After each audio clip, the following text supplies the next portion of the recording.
Assalamualaikum warahmatullahi wabarakatuh. Perkenalkan, nama saya Selvi Damayanti Putri dari kelas PAI 5E dengan NIM 231140. Baiklah, di sini tujuan saya membuat video ini yaitu untuk memenuhi tugas mata kuliah pengembangan kurikulum. Baiklah, langsung saja ke pertanyaan pertama, yaitu pertanyaannya, aspek penekanan kurikulum dalam kurikulum Merdeka adalah pengembangan profil pelajar Pancasila serta literasi numerasi. Menurutmu, mengapa dalam kurikulum Merdeka menekankan pada dua poin tersebut? Baik, menurut saya, kurikulum Merdeka sangat menekankan profil pelajar Pancasila karena nilai-nilai Pancasila dianggap sebagai fondasi karakter bangsa yang perlu ditanamkan sejak dini agar siswa tidak hanya kompeten secara akademis tetapi juga memiliki moral, tanggung jawab sosial, dan jiwa kebangsaan. Profil pelajar Pancasila mencakup dimensi seperti gotong royong, berpikir kritis, dan kreatif yang dirancang untuk membentuk generasi yang seimbang antara kompetensi kognitif dan karakter. Implementasi kurikulum Merdeka melalui pendekatan proyek atau project based learning memperkuat dimensi profil pelajar Pancasila, terutama jika sekolah menghidupkan budaya kolaboratif dan guru merancang pembelajaran yang inovatif. Kurikulum Merdeka menyediakan fleksibilitas intrakurikuler dan ekstrakurikuler yang sangat mendukung pengembangan karakter secara holistik melalui kegiatan yang menyatu dengan nilai-nilai Pancasila. Kurikulum Merdeka menekankan pada pengembangan profil pelajar Pancasila serta literasi numerasi. Nah, kedua aspek ini merupakan fondasi untuk pembentuk peserta didik yang tidak hanya cerdas secara akademik, tetapi juga memiliki karakter, kemampuan berpikir kritis, dan kesiapan menghadapi tantangan global. Dalam konteks perkembangan sosial dan teknologi yang begitu cepat, karakter saja tidak cukup. Peserta didik juga harus memiliki kemampuan literasi dan numerasi yang kuat, supaya peserta didik dapat memahami informasi, memecahkan masalah, dan mengambil keputusan secara tepat, serta berpartisipasi aktif dalam masyarakat yang semakin berbasis data dan teknologi. Kurikulum Merdeka memandang literasi numerasi sebagai kompetensi dasar yang mendukung seluruh proses belajar lintas mata pelajaran. Nah, tanpa kemampuan ini, peserta didik akan kesulitan dalam mengembangkan kecakapan berpikir tingkat tinggi seperti analisis, evaluasi, dan kreativitas. Nah, dengan demikian, penekanan pada kedua aspek tersebut bertujuan untuk menghasilkan lulusan yang berkarakter, kompeten, dan literat, mampu berkolaborasi, serta siap menghadapi abad ke-21, yang dimana sejalan dengan arah pembangunan pendidikan nasional untuk menciptakan generasi yang unggul dan berdaya saing tinggi. Di sisi lain, penekanan pada literasi dan numerasi dalam kurikulum Merdeka merupakan respons terhadap tantangan real atau nyata dalam pendidikan saat ini. Nah, di mana kemampuan dasar membaca, menulis, berpikir secara logis, dan matematis sangat penting untuk menghadapi masa depan. Literasi numerasi menjadi landasan berpikir kritis dan pemecahan masalah dalam kehidupan nyata, bukan sekedar pengetahuan teoritis saja.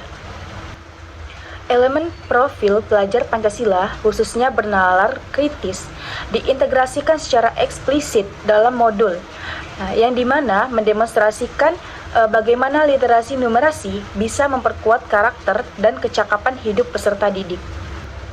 Selain itu, evaluatif terhadap kebijakan kurikulum Merdeka di sekolah penggerak juga menunjukkan bahwa literasi numerasi diperkuat secara signifikan dan efisien sesuai kebutuhan siswa dan tuntutan global, sehingga bukan hanya aspek karakter yang berkembang, tetapi juga keterampilan berpikir analitis dan aplikatif. Dengan demikian, penekanan pada profil pelajar Pancasila dan literasi numerasi dalam kurikulum Merdeka mencerminkan visi pendidikan Indonesia yang tidak hanya menghasilkan siswa dengan nilai akademis tinggi, tetapi juga karakter nasional yang kuat dan keterampilan berpikir yang mampu menjawab tantangan zaman. Baiklah, kita lanjutkan ke pertanyaan berikutnya. Salah satu metode pembelajaran yang sering digunakan oleh guru dalam kurikulum Merdeka adalah pembelajaran berbasis proyek.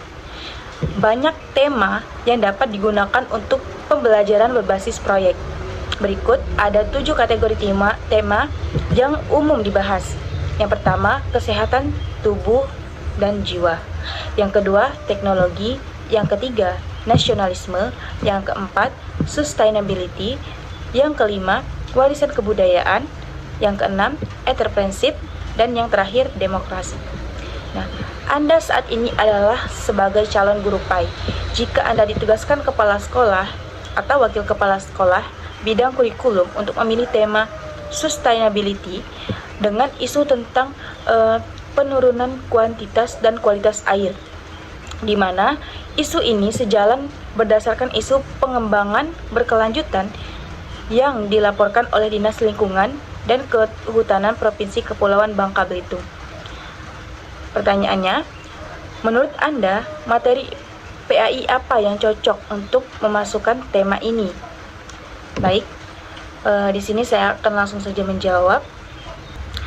Baik, materi PAI yang paling relevan untuk mengintegrasikan tema penurunan kuantitas dan kualitas air adalah materi tentang akhlak terhadap lingkungan atau hifzul bi'ah.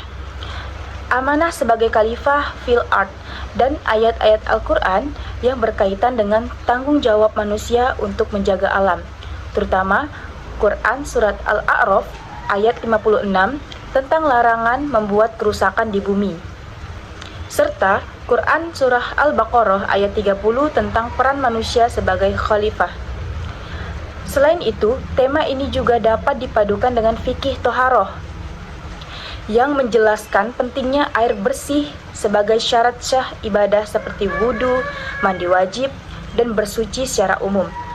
Dengan demikian, isu penurunan kualitas dan kuantitas air dapat disandingkan dengan konsep spiritual bahwa menjaga kelestarian air adalah bagian dari ibadah dan bentuk pengamalan nilai-nilai Pancasila, khususnya ketakwaan kepada Tuhan Yang Maha Esa melalui tanggung jawab manusia menjaga anugerah alam yang diberikan Allah. Baiklah, lanjut ke pertanyaan terakhir. Pertanyaannya adalah, bagaimana rencana Anda untuk mengimplementasikan pembelajaran yang diintegrasikan dengan tema tersebut menggunakan pembelajaran berbasis proyek?